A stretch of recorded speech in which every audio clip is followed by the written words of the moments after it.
حيران وانت لسه في نفس المكان. انا فاكره الوقفه دي تيجي نجيبها كل سنه واحنا لسه زي ما احنا، نفس الاسئله اللي تعبانه واللي محيرانه واللي شغلانه من اكتر من 2000 سنه. جه المسيح ردنا، جه علشان مين؟ علشاننا احنا. طب انا عملت له ايه؟ قدمت له ايه؟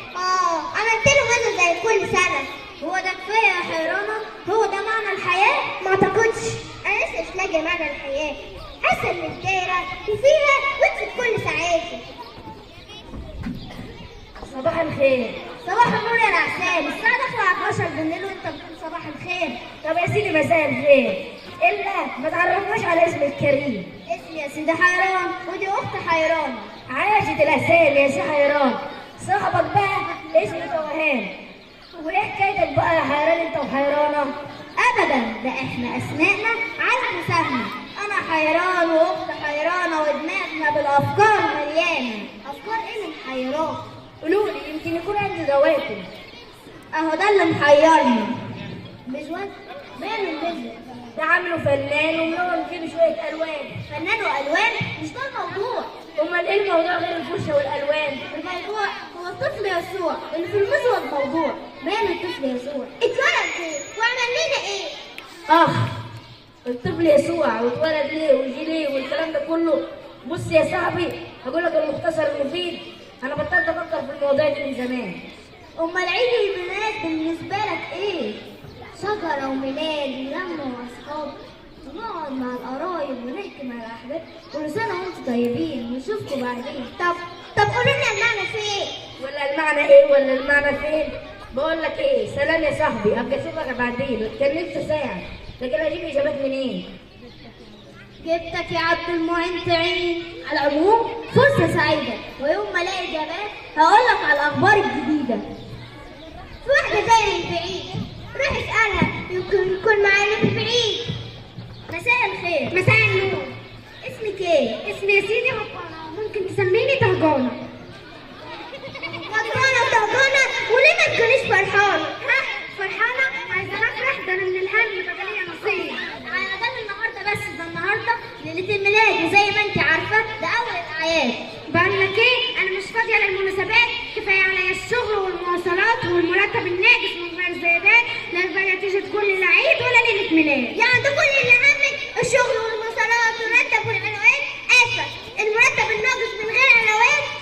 انتم فاضيين وبتهزروا وكأن مفيش ازمات. ايش جمعيات على صلة في المديونات. انا مش بقول لكم انه غضبانة ومن حالي غضبانة. وانت كده عايشة؟ ده انت بتلفي في دوامة.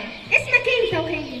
اسمي حيران ودي اخت حيرانة. واللي محيرك بقى يا سي حيران انت واختك حيرانة؟ نفسنا نعرف معنى الميلاد.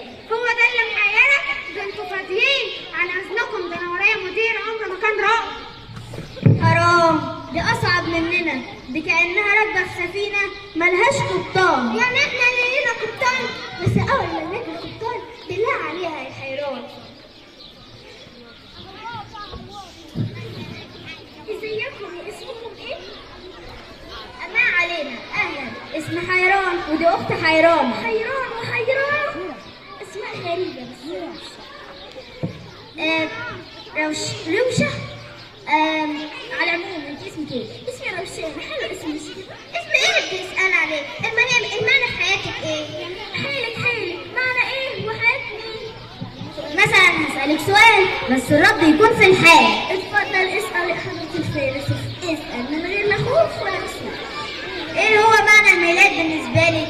فكرتني، ايه رأيك في الفستان، شعر، شريط الستان؟ انا بسألك عن معنى العيد وتقولي لي شعري والشريط الستان؟ ده انا حتى ويديلي جنان. استنى بس، امال ايه يعني معنى العيد؟ فستان والشريط ستان يعني ايه؟ اقول لك، يعني في العيد لازم نروح الكوافير ونعمل بلطيكير ونحط مانيكير وشعرنا يبقى زي الحليب وعشان نبان حلوين ومعيدين نحسنا مهتمين. هو ده المانيكير؟ اقصد هو ده العيد؟ ده مانيكير وكوافير ومعرفش ايه؟ باديكير. مش مهم، لكن ده مش معنى العيد. صدقيني هو ده معنى العيد. انا بستناه من السنة للسنة عشان افكر اعمل ايه في شعري جديد. بقى زمان الشلة مستنياني واخويا روشان زمانه قلق عليا. روشان؟ هو في كمان روشان؟ طبعا روشان اخويا دروش بجد. استنى بس اسف حد. اهلا جبنا في سيرة القط. ازيك يا روشان؟ اعرفك بحيران وحيران. اهلا حيران. ازيك يا روشان؟ تعالى اصل اختك جربت تدخلني المرستان.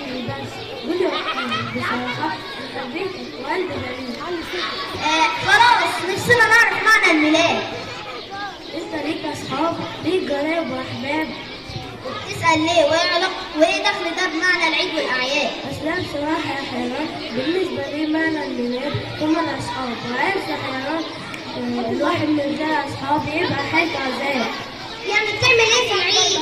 افهم يا حيران انت وحيران، العيد من غير اصحاب ما يبقاش عيد. اصحاب وانت كل حاجه عندك اصحاب؟ اقول لك سلام بس لا زمان اصحاب مستنيين واشوفك بعدين. وبعدين يا حيران هنفضل كده قاعد في البحر الواسع غرقان؟ في واحد جاي من بعيد اروح اساله يمكن يكون معاه اللي بعيد. يا استاذ. مين؟ انا؟ مالك يا استاذ؟ شكلك تعبان او ممكن تكون عيان. لا ابدا انا بس تعبان وليم كله شقيان. طب ده النهارده يوم ولا كل الايام؟ النهارده ليله الميلاد، والمناسبه بالنسبه ليك هو معنى الميلاد. سؤال غريب، عيد زي اي عيد محتاج مصاريف ولبس جديد. بس هو في حاجه اهم عن اثبت العلم ورايا عم نطلع. انسان تعبان والاخبار الحلوه عطشان. مساء الخير، ايه المزود الجميل ده؟ اول واحده اشوفها عاجبها المزود، بس لا تكون زي توهان. عندك في ايه المزود؟ الالوان ورشه الفنان. مالك متنرفز ليه؟ وسؤالك اللي جاوب عليه. ما انكرش ان المزود عيب الفنان، ولكن المهم معنى الميلاد للانسان. معنى الميلاد للانسان؟ انا شكلي في حلم ولا احسان؟ اول واحده اشوفها بيعجبها المزود من غير ما اتكلم. شكلك يا حيران قربت توصل للي هيوديك للقبطان. قول حاجه. لا ابدا. الا اسمك ايه؟ اسمه فرحان. قوليلي ايه هو معنى الميلاد بالنسبه لك؟ الميلاد ده مش مجرد مزود مشجع بس، لكن فرحه تحس بيها. فرحه تحس؟ تحب احكي لكم الحكايه من اولها؟ يا ريت. بصي يا استاذ حيران وانت يا استاذه حيران، الله كان ليه خطه رائعه لكل واحد فينا من قبل الزمان، لكن للاسف الانسان عمل خطيه، والخطيه خسرت بيننا وبين الله وبنت اسوار، ومصير الانسان بقى في النهايه النار. ولكن الله مرضيش يسيب الانسان يعيش في مصير الغيب، ودبر دين الخلية العجيب اللي بدأ بالهادي المجيد وانتهى بموت على الصليب. ونسبة الموت عشان نشيل الخطية والذنب مع انه ما عملش خطية ولا ذنب. ليه اتحمل كل ده؟ عشان بيحبنا ومن حب لينا بذل دم ابنه من اجلنا. انتهى عمل الرب يسوع بالموت على الصليب. لا طبعا، بعد 3 ايام جه من القبر الكئيب.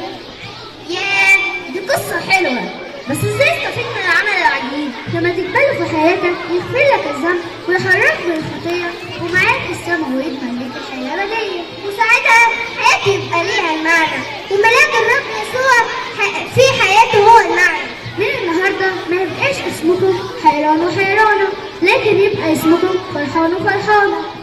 طبعا لأن قلبي بيجي بالأخبار الحلوة مليان. يا صحابي تعالوا كلكم، تعالوا اسمعوا الأخبار الحلوة.